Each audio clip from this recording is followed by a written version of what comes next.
If I can indulge you for another 3 minutes, maybe. My name's Heather Hudson.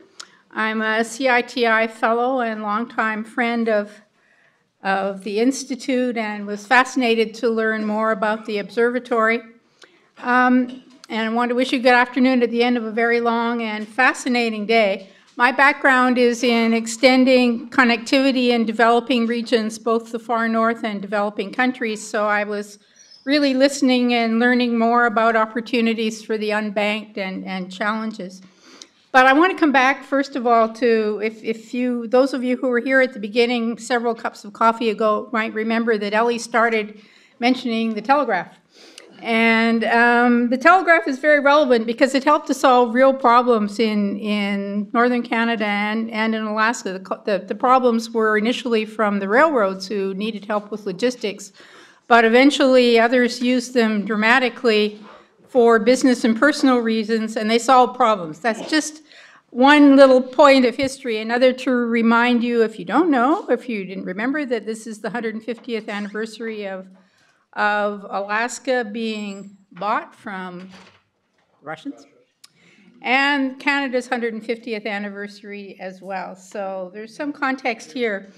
But I have seen in recent years, too, that people in villages in Canada putting smartphones to use, and in Alaska, where village shopkeepers have said, well, now we can just scan a check, checks still being used in North America, and the money goes right into our account. And more people have debit and credit cards based on research that we did as well.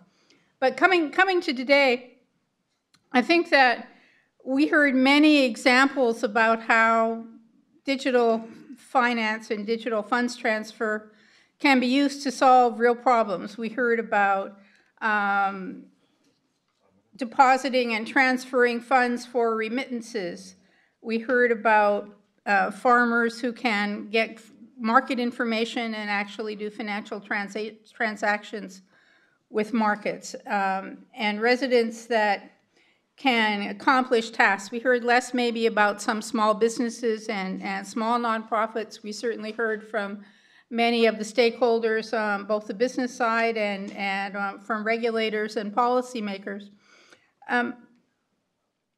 But we also learned I think we learned that culture, and in the broadest sense, both economic culture and ethnic, linguistic, and political culture needs to be considered.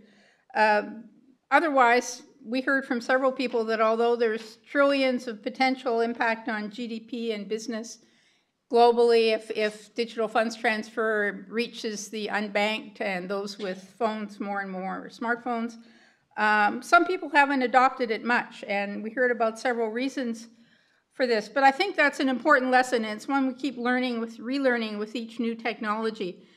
In some cases, in the Philippines, for example, sari-sari stores, which are small stores, they like having the cash that they recirculate it to pay out to people that come in with cash on their phones that have been received as remittances. In India, it sounds like not so much yet.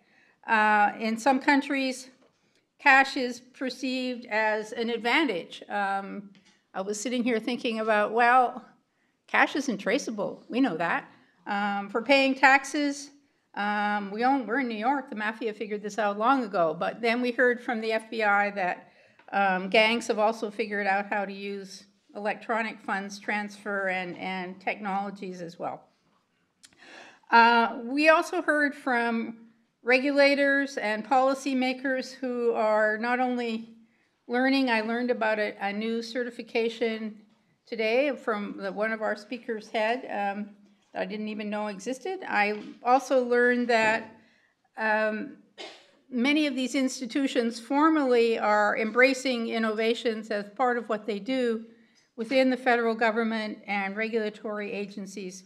We heard from development organizations about possibilities and activities that they were undertaking to stimulate use of phones. We also heard again near the end about old technologies. You might think that 2G phones are old, but I hadn't heard about SS7 for quite a long time, and it's an important technology that both makes it possible as we heard from Leon, to roam and do things, but makes the phones really insecure, I should say, as well as hearing from some fascinating research about applications that are highly vulnerable and even after being exposed are highly vulnerable. So that kind of research is very valuable.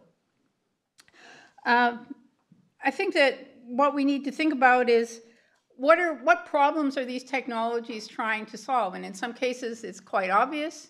In others, not yet so much. We need to understand how can they be put to use, how can they safeguard individuals' privacy and security, which we heard about on the latter panels, as well as providing new opportunities for small businesses. So stay tuned to use an analog metaphor for tomorrow's presentations, and please join us at the reception.